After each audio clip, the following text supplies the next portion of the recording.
예수께서 말씀하셨다. 어떤 사람에게 아들이 둘 있는데 작은 아들이 아버지에게 말하기를 아버지 재산 가운데서 내게 돌아올 몫을 내게 주십시오 하였다. 그래서 아버지는 살림을 두 아들에게 나누어 주었다. 며칠 뒤 작은 아들은 제 것을 다 챙겨서 먼 지방으로 가서 거기서 방탕하게 살면서 그 재산을 낭비하였다. 그가 모든 것을 탕진했을 때에 그 지방에 크게 흉년이 들어서 그는 아주 궁핍하게 되었다. 그래서 그는 그 지방의 주민 가운데 한 사람을 찾아가서 몸을 의탁하였다. 그 사람은 그를 들로 보내어 돼지를 치게 하였다. 그는 돼지가 먹는 쥐염 열매라도 좀 먹고 배를 채우고 싶은 심정이었으나 그에게 먹을 것을 주는 사람이 없었다. 그제서야 그는 제정신이 들어서 이렇게 말하였다. 내 아버지의 그 많은 품꾼들에게는 먹을 것이 남아 도는데 나는 여기서 굶어 죽는구나. 내가 일어나 아버지에게 돌아가서 이렇게 말씀드려야 하겠다. 아버지, 내가 하늘과 아버지 앞에 죄를 지었습니다. 나는 더 이상 아버지의 아들이라고 불릴 자격이 없으니 나를 품꾼의 하나로 삼아 주십시오. 그는 일어나서 아버지에게로 갔다. 그가 아직도 먼 거리에 있는데 그의 아버지가 그를 보고 측은히 여겨서 달려가 그의 목을 껴안고 입을 맞추었다. 아들이 아버지에게 말하였다. 아버지, 내가 하늘과 아버지 앞에 죄를 지었습니다. 이제부터는 나는 아버지의 아들이라고 불릴 자격이 없습니다. 그러나 아버지는 그 종들에게 말하였다. 어서 가장 좋은 옷을 꺼내서 그에게 입히고 손에 반지를 끼우고 발에 신을 신겨라. 그리고 살진 송아지를 끌어다 내다가 잡아라. 우리가 먹고 즐기자. 나의 이 아들은 죽었다가 살아났고 내가 잃었다가 되찾았다. 그래서 그들은 잔치를 벌였다. 그런데 큰아들이 밭에 있다가 돌아오는데 집에 가까이 이르렀을 때에 음악 소리와 춤추면서 노는 소리를 듣고 종 하나를 불러서 무슨 일인지를 물어보았다. 종이 그에게 말하였다. 아우님이 집에 돌아왔습니다. 건강한 몸으로 돌아온 것을 반겨서 주인 어른께서 살진 송아지를 잡으셨습니다. 큰아들은 화가 나서 집으로 들어가려고 하지 않았다. 아버지가 나와서 그를 달랬다. 그러나 그는 아버지에게 대답하였다. 나는 이렇게 여러 해를 두고 아버지를 섬기고 있고 아버지의 명령을 한 번도 어긴 일이 없는데 나에게는 친구들과 함께 즐기라고 염소 새끼 한 마리도 주신 일이 없습니다. 그런데 창녀들과 어울려서 아버지의 재산을 다 삼켜버린 이 아들이 오니까 그를 위해서는 살진 송아지를 잡으셨습니다. 아버지가 그에게 말하였다. 얘야, 너는 늘 나와 함께 있으니 내가 가진 모든 것은 다 내 것이다. 그런데 너의 이 아우는 죽었다가 살아났고 내가 잃었다가 되찾았으니 즐기며 기뻐하는 것이 마땅하다. 아멘. 우리가 함께 읽고 있는 누가복음 15장의 말씀은 잃어버린 두 아들에 관한 이야기를 하고 있는 말씀이라고 이야기를 하고 있습니다. 예수님께서 이 땅에 오셨던 이유도 잃어버린 자를 찾아 구원하기 위해서 오셨다라고 누가복음 19장에서 이야기하고 있지요. 그렇다면 우리가 영적으로 잃어버렸다라는 것은 무엇을 의미하는 것일까요? 그 상태는 먼저 동생의 잃어버려진 상태라는 것을 우리에게 이야기를 해주고 있었습니다.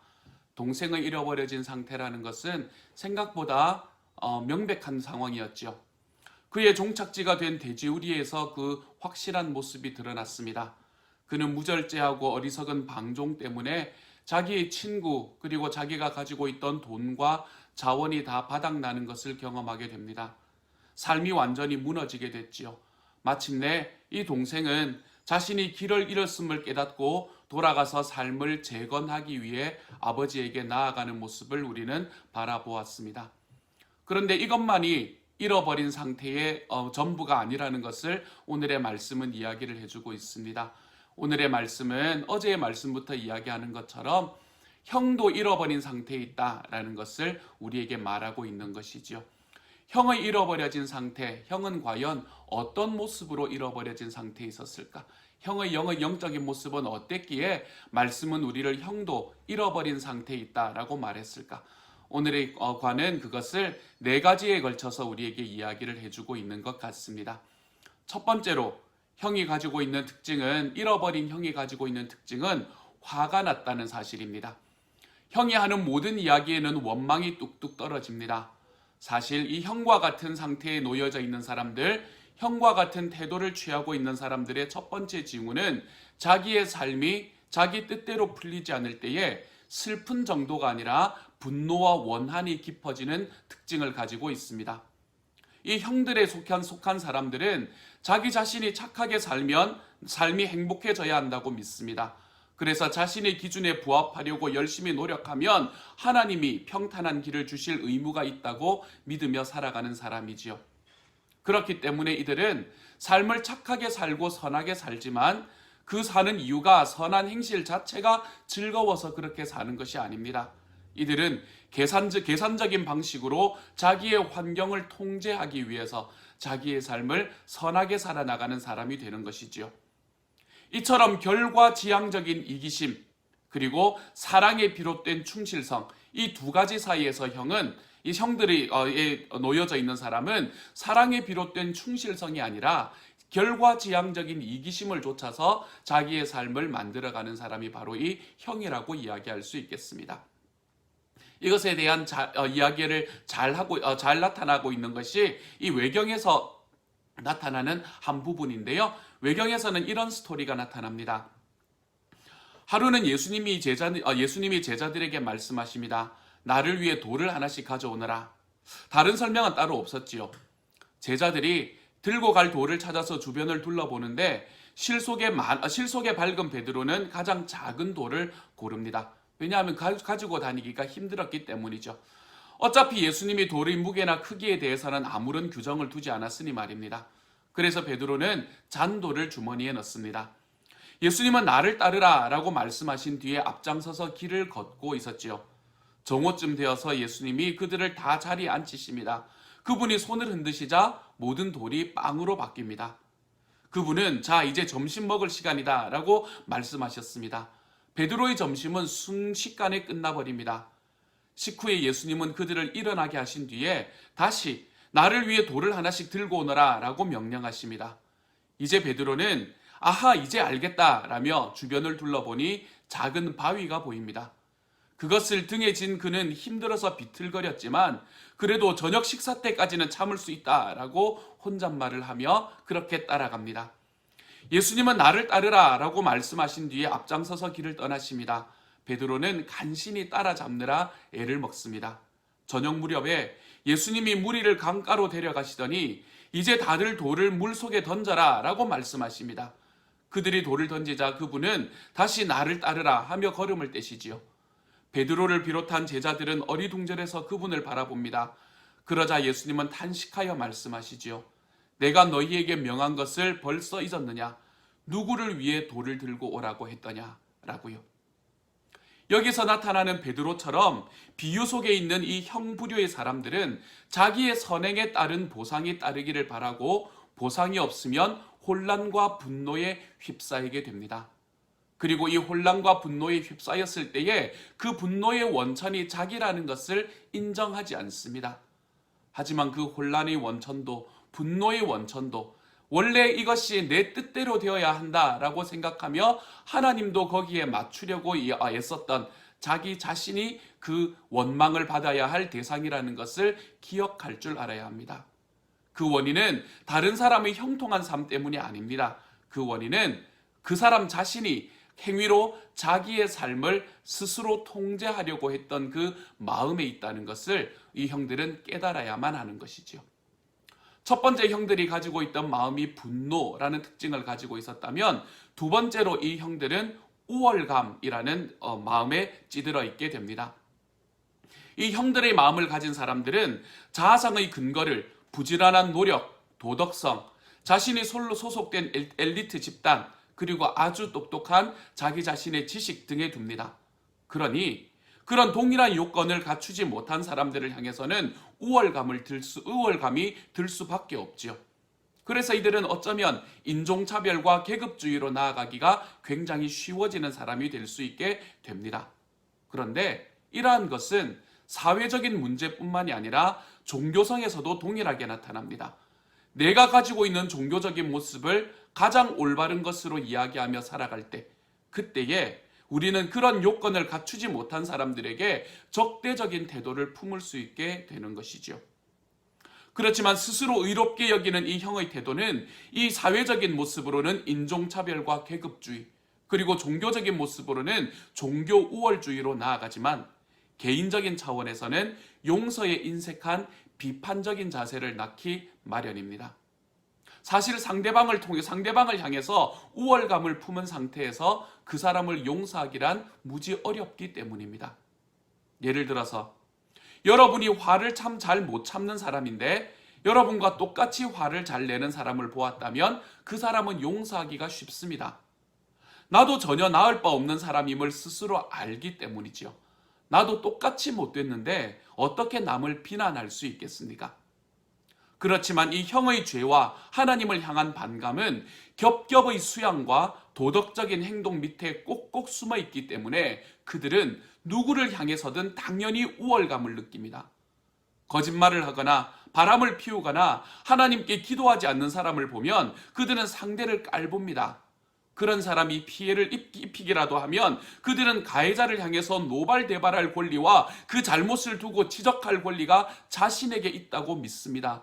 그 근거는 흠잡을 데 없는 자기 자신의 이력에 있는 것이지요. 이처럼 이들은 자기의 우월감 안에 갇혀서 다른 사람을 용서하지 못하는 자리에 나아갈 때가 많습니다. 이것이 이 형들에 속한 부류에 속한 사람들의 두 번째의 특징이라고 할 수 있겠습니다. 세 번째로 형들의 부류에 속한 사람들의 특징은 기쁨이 없이 두려움에 기초한 맹종이 하나님 앞에 대한 순종이라고 믿으며 살아가는 데 있다는 것입니다. 형은 아버지를 순종하며 살아갔습니다. 하지만 이 형의 순종은 오로지 의무감 때문에 순종한 것입니다. 당시 사회가 내 아버지께 순종하지 않으면 어떻게 나를 바라볼까라는 이 의무감 때문에, 또 이 의무감을 지키지 않았을 때, 이 순종함을 지키지 않았을 때 자기 아버지의 재산이 자기에게 돌아오지 못할 것이라는 두려움 때문에 그는 아버지에게 순종했던 것이지요. 이 큰아들의 순종에는 기쁨과 사랑 같은 것은 간 곳이 없습니다. 그러므로 이 형들에 속한 사람들이 착하게 사는 것은 기쁨과 사랑 때문이 아닙니다. 이들은 두려움 때문에 그렇게 살아가는 것이지요. 그러므로 이 형들이 행하는 이 순종, 이 형들이 행하는 순종이라는 것은 결국 자기 자신의 이익을 취하려는 것 때문입니다. 그들이 남에게 친절을 베풀고 빈민을 구제할 수 있습니다. 하지만 깊은 차원에서 보면 그 목적은 둘 중에 하나입니다. 종교적인 형들의 경우는 하나님의 복을 받아내는 것이 그 목적이 될 것이고, 세속적인 형들의 경우에는 덕스럽고 너그러운 존재로 자처하기 위해서 이러한 일들을 해나가는 것이지요. 선행 자체가 즐겁거나 그 사람들을 사랑해서 선을 행하는 것이 그렇지 않습니다. 하나님을 기쁘시게 하기 위해서 선을 행하는 것도 아닙니다. 그들은 종교와 도덕의 의무를 종종 자기를 짓누르는 무거운 짐이라고 생각하며 순종의 길을 선택하는 사람들입니다. 삶에 대한 좌절감, 권태감, 이런 것은 억압하고 부정합니다. 이런 형들은 내가 행복하고 편안해 보여야 한다는 강박관념으로 자기 자신을 숨막히게 할 뿐만 아니라 주변에 있는 사람들조차도 숨막히게 하는 때를 우리는 바라볼 수 있게 됩니다. 이것이 형들 부류에 속한 사람들의 세 번째 특징이 되는 것이죠. 네 번째, 형들의 부류의 마지막 특징은 하나님 아버지의 사랑에 대한 확신이 없다는 것입니다. 이들은 선행으로 하나님을 통제하여서 구원을 얻어내려 하고 하는 한 그 사람이 여태껏 하나님께 얼마나 충분히 착했는지를 알 길이 없다는 것을 압니다. 그렇기 때문에 하나님 앞에 설 때 그들은 늘 두려움으로 서게 됩니다. 내가 충분히 착한가? 라는 두려움이요. 이러한 확신이 없을 때, 하나님이 나를 사랑하시고 즐거워하심을 확신하는 이 확신이 없을 때 나타나는 증상은 어떤 것입니까? 삶이 잘못되거나 기도가 응답되지 않을 때마다 그 사람은 자신이 뭔가 잘못 살아서 그런가 하는 의문을 가지게 됩니다. 또 다른 증상은 사람들이 비판을 받을 때 기분이 상하는 정도가 아니라 아예 처참하게 무너져 버린다는 것입니다. 하나님의 사랑이 추상적으로 느껴져서 그 사람의 삶에서 진정한 능력을 별로 발휘하지 못하다 보니 사람들이 인정이라도 받아야 스스로의 가치를 확인할 수 있기 때문이지요. 죄책감에서 헤어나오기 힘든 것도 또 하나의 증상입니다. 알고 지은 죄가 있으면 회개한 후로도 오랫동안 양심이 그 사람을 괴롭힙니다. 나의 회개가 충분히 깊었는지 자신할 수 없기에 계속 자학하게 되는 것이지요. 그렇지만 그 중에서도 내가 확신이 없다는 가장 확실한 증상은 메마른 기도 생활에서 바라볼 수 있습니다.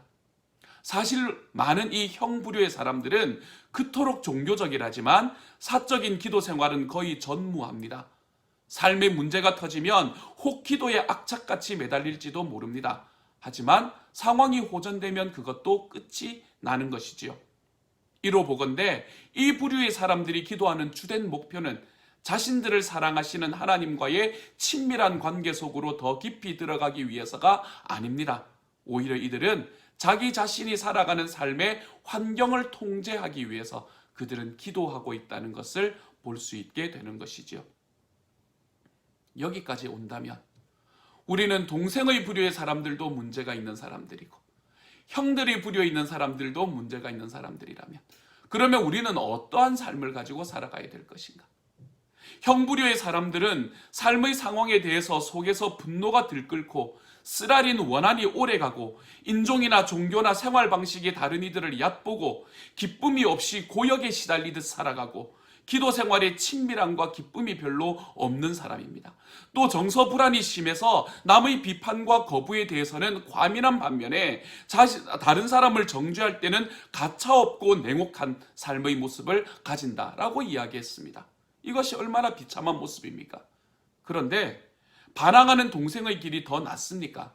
그렇지 않지 않습니까? 우리는 형의 모습도 아니고 동생의 모습도 아니라면, 형의 모습도 틀렸고 동생의 모습도 틀렸다면 그러면 우리는 어떠한 삶을 향해 나아가야 하는 것일까요? 우리의 삶에는 과연 소망이 없는 것일까요? 하나님께서는 우리에게 형의 모습도 아니고 동생의 모습도 아니고 우리가 완전히 다르게 접근하기를 원하십니다. 그 답을 찾으려면 예수님이 이 비유에서 일부러 빼놓으신 인물이 있음을 알아야 합니다. 그분이 그렇게 하신 목적은 우리가 그 인물을 찾고 만나서 결국 우리가 하나님의 집으로 다 돌아오도록 만드시기 위함이지요. 사랑하는 여러분, 저는 오늘 거기까지의 말씀을 통해서 우리는 하나님 앞에서는 동생의 모습도 잘못되었을 뿐만 아니라 형의 모습도 비참한 모습임을 함께 이야기를 나누었습니다. 그렇다면 우리는 어디로 가야 할까요? 우리는 그것에 관한 이야기를 내일의 말씀부터 이야기할 것입니다. 이 과정에서 우리는 자기의 모든 것을 아무 거리낌 없이 허랑방탕하게 사용하시는 그 하나님의 사랑을 느끼게 될 것이고 그 하나님이 우리에게 탕부 하나님으로 다가오신다는 것을 경험하게 될 것입니다. 사랑하는 여러분, 동생의 자리에 서 있지 마십시다. 사랑하는 여러분, 형의 자리에도 서 있지 마십시다.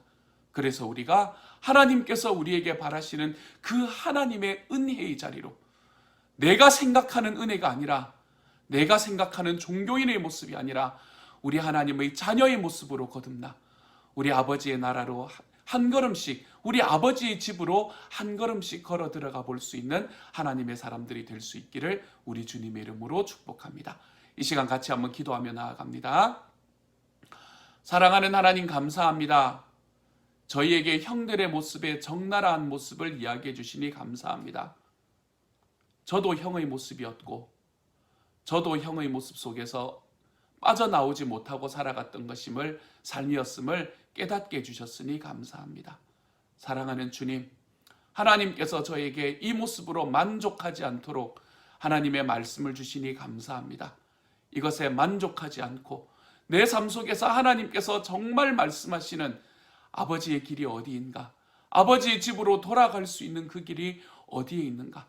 주님, 다시 한번 확인하고 내 주님 안에서 은혜 속에서 내 주님이 나에게 베푸시는 은혜 속에서 나는 여전히 하나님 앞에 잃어버린 사람이지만 주님께서는 그 모두를 잔치로 초대하심을 우리의 마음으로 경험할 수 있는 오늘 하루가 될 수 있도록 주여 도와주옵소서. 내일부터 나타나는 하나님의 모습을 통해서 우리의 마음이 하나님 앞에 다시 한번 우리 주님을 붙들고 걸어가 볼 수 있는 하나님의 사람으로 거듭나도록 주여 도와주옵소서.